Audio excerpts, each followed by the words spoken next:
में बहुत प्रियता होती है। हम आपको बताएं, हम संत वेश में हैं और हमें अपने भारत देश से बहुत प्रेम है।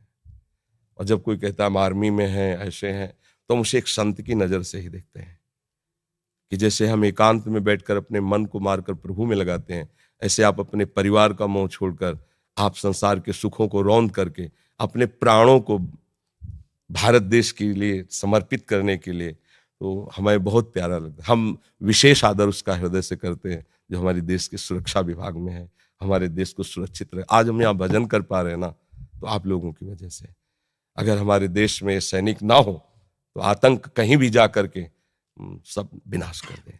इसलिए आपका हम अभी ये शब्द आज तक किसी को नहीं बोला, ये बोल रहे हैं कि आज हम आपका स्वागत करते हैं कि आप वृंदावन में पधारे हैं। इस बात का, हमारे देश की रक्षा के लिए आपने जो कष्ट सहा, आपने जो वीरता दिखाई, उसका हम स्वागत करते हैं, उसको हम प्रणाम करते हैं, क्योंकि आप जैसे वीरों की ही वजह से हम सुरक्षित भजन कर रहे हैं। अगर हमारे देश में आप जैसे वीर ना हो, उसमें गद्दारी कर बैठे, तो हम मारे जाएंगे।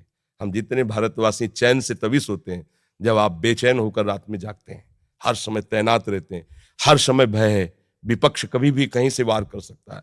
आप अपने परिवार का मोह त्याग करके, आपको पता है कि 1 मिनट में शरीर जा सकता है, और आप वहां तैनात होकर के हर प्रयास, अभी इन्होंने आपको विषय में बताया कि आपने 12 गोलियां शरीर में खाई, फिर भी भारत के लिए हमारा हृदय भर आया आपके लिए कि हम स्वागत करते हैं हृदय से। ऐसा ही चाहिए, ऐसा ही शूरवीर योद्धा भगवान का रिझाने वाला भक्त बनता है।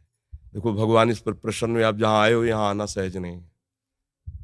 ये श्रीधाम वृंदावन है, और प्रियाजू की कृपा के बिना आप संभाषण भी हमसे नहीं कर सकते, क्योंकि हम कुछ नहीं हैं, पर हम उनके एक यंत्र हैं। बिना उनकी कृपा के, जैसे है ना, ये आपको कृपा किसी साधन से नहीं मिली, इसी देश की सुरक्षा से मिली है। आपको श्री जी की चुनरी और माला ला के पहनाए, हम विशेष स्वागत इनका करते हैं, क्योंकि हमारे देश के लिए प्राणों का बलिदान करना बहुत कठिन बात है, प्राणों का बलिदान करना। और ये स्पष्ट, एक गोली में तो धूल चाट लेता है, और आप उतने के बाद भी प्रयासरत रहे कि हमारे देश की सुरक्षा में कोई अंतर लाए। इसलिए ये हमारे ठाकुर जी श्री जी का माला है, और ये प्रसाद दिवस। महाराज श्री, पिछले कुछ समय से आपको सुनना शुरू किया है, बहुत आनंद की अनुभूति होती है। महाराज श्री, हम भी भजन मार्ग में आगे बढ़ना चाहते हैं, कृपया मार्गदर्शन करें। जो सेवा से आपको समय मिले, तो जो प्रभु का आपको नाम प्रिय हो, वो जपने की प्रयास करें, जपने का भाव करें। और अगर आपको कहीं ऐसा अवसर मिले कि नौजवानों को आप शिक्षा दे सकें अधिक से अधिक, भले आप सरकार की तरफ से निवृत्त हो जाएं, तो अगर कहीं भी रहें, तो आपका सबसे बड़ा भजन होगा, आप हमारे देश की तैयारी करवाते रहिए। गांव के या अपने प्रांत के नौजवानों को उनमें शूरवीरता भरिए, उनमें देश रक्षा का भाव भरिए। भगवान इसी से प्रसन्न होंगे। और नाम जप करते रहिए। और सत्संग सुनने से है कि असत धारणाएं नष्ट हो जाती हैं, वास्तविक बात समझ में आती। एक दिन शरीर तो जाएगा ना, तो अब जहां जाना है उस ठिकाने, देखो कितनी कृपा आपके ऊपर है कि आपने वो प्राप्त किया है।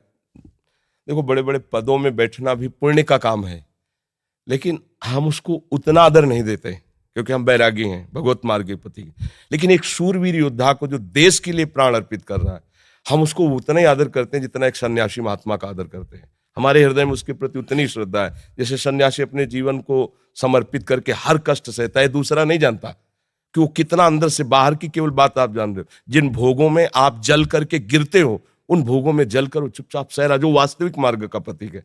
ऐसे ही वो अपने देश के लिए हर मोह ममता का बलिदान करके लगा हुआ। और कितने ऐसे वीर हैं जिन्होंने प्राण त्याग दिए देश के लिए, हम उनको प्रणाम करते हैं। हाँ, अंदर से भावना से प्रणाम करते हैं। बस आप नाम जप करते रहिए और सत्य वस्तु की प्राप्ति की चाह कर लीजिए, तो ये जो समय गया बड़ा मंगल में गया। आगे जो जाएगा वो और महामंगल में जाएगा, क्योंकि शरीर छूटने के बाद यदि भगवान मिल गए ना, तो पूरी बात बन गई। इधर देश सेवा हो गई और उधर जीवन का लाभ मिल गया। यहाँ तो यश हुआ ही, यहाँ तो सम्मान है ही। कोई भी ऐसा नहीं जो तुम्हारा सम्मान न करे। पदाधिकारी का सम्मान होना मुश्किल हो सकता है, अगर थोड़ा भी भारत का नमक है तो एक बार तो सलूट मारेगा कि तुमने हमारे देश की रक्षा के लिए ऐसा कष्ट सहा, हम तुम्हें प्रणाम करते हैं। तो बस फिर हम ये चाहते हैं कि जो मालिक हैं संसार के, उनके सामने भी आपका स्वागत हो। आओ, हमारे बच्चे हो, आप हमारे पास आओ, इसके लिए नाम जप करना और हमारे देश के नौजवानों को वो शिक्षा देना जिससे वो भी हमारे देश की सेवा में तत्पर हो जाए।